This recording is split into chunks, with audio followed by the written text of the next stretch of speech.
இன்றைக்கு நமது பயணம் திருச்சி தாண்டி புதுக்கோட்டை போகிற வழியில் விராலிமலையிலேருந்து ஒரு 25 கிலோமீட்டரில் தூண்டில் கருப்பசாமி கோயில் அப்படின்னு ஒரு கோயிலுக்கு வந்திருக்கோம். இதுதான் அந்த கோயிலோட ஆரம்ப வழி. பார்ப்போம் இன்னும் போக போக என்ன இந்த கோயிலோட சிறப்பு, இந்த கோயில் எப்படி இருக்குது அப்படின்றதெல்லாம் பார்ப்போம்.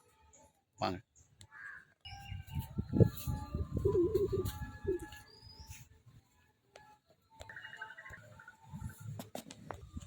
வேலு கம்பு அருவா ஆயுதங்கள் எதுக்கு அப்படின்னு சொல்லுவாங்க. ஆனால் இந்த கோயிலில் வழி ஃபுல்லாகவே எல்லாம் வேலு தான்.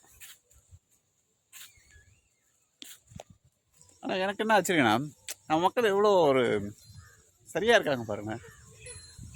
இவ்வளோ இரும்பு, இவ்வளோ வேல், இது கிட்டத்தட்ட ஒரு காட்டுக்குள்ளே இருக்க மாதிரி தான் இருக்குது.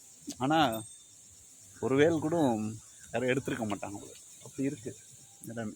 அந்தளவுக்கு அதுக்காக ஸ்ட்ராங்காக குத்திருக்காங்க, பதிச்சிருக்காங்க அப்படிலாம் ஒன்றும் இல்லை, சும்மா நட்டு வச்சுருக்காங்க, அவ்வளோ பக்தி நம்ம மக்கள்கிட்ட அடிச்சிக்கவே முடியாது. காட்டுக்குள்ளே ஒரு அமைதியான சூழலில் இருக்கிற ஒரு பெரிய கோயில் அந்த மாதிரில எதுவும் எந்த ஒரு ஸ்ட்ரக்சரும் கிடையாது. ஒரு நார்மலாக இருக்கிற ஒரு காட்டுக்குள்ளே இருக்கிற ஒரு அமைதியான இடம். இந்த கோயில் எதுக்கு சிறப்புன்னு சொல்கிறாங்கன்னா, நமக்கு சில நோய்கள்லாம் இருக்குது, இல்லை ஏதோ இந்த ஒரு மாதமாக கஷ்டமாக இருக்குது, அது மாதிரி ஏதாச்சும் கொஞ்சம் ரொம்ப டிப்ரெஷனில் இருக்கிறவங்களாம் இங்கே வந்து வேண்டிக்கிட்டால் ஒரு மன ஆறுதல் கிடைக்கும்.